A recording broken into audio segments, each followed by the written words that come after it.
I'm cooking banana. Heart ba na siya ang English?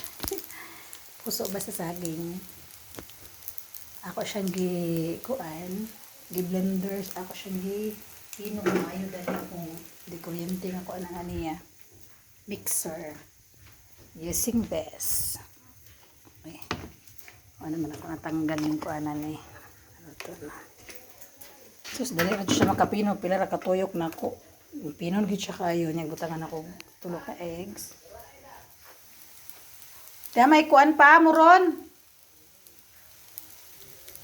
So, muna ni siya. More siya akong breakfast food, guys. Kay nagkuan ako sa rice. Once a day lang ko mag-rice.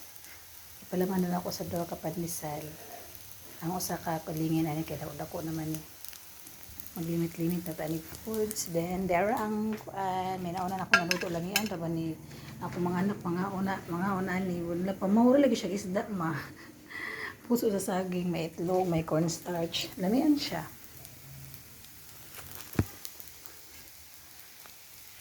Umot. Nabutang naman ko gamay niya nga kuan ani. Gamay lang na oyster sauce. Then, gamay pod na wala kung mga magic sarap kaya din na siya maayo eh. Bahala na ng kuan. Pero pag nana di oyster sauce kanang kuan fish sauce nga gamay, lamian siya ang lasa baya. Malasa na pod siya. Wala siya pati. Pati na gyud urang beef nga kuan. Di gagmay lang ako mantika para di siya malumos sa kuan, dili oily. Try po ninyo guys, as in yun lamian, makatipid pa ta. 2 ka eggs, so 30 pesos pa ako nagastos sa kuan na mo karon sa breakfast. Kinuha naman ni sa kuan, bukid.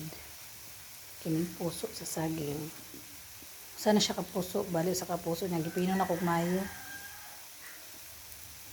Nagtry na kog luto ani last week, giganan ako mga anak. So, mama lang ilagi. So, nag-usap ko karon kaya makabawon po sa school. Danan eh. Wala siya isda pag ang pino eh. Kanang gamay ba isda. Thank you for watching, guys.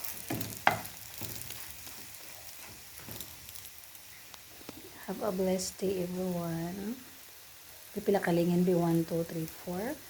5, 6, 7, 8. Napulo day kalingin ako na mo katapa dito oh.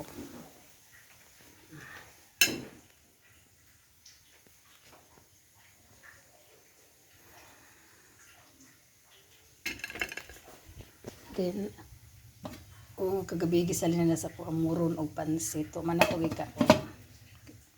Kaya ako nag-rice lagi kagabi, nag-milk lang ko kagabi o kuan. Usa ka tinapay nga tag 5. Mao na.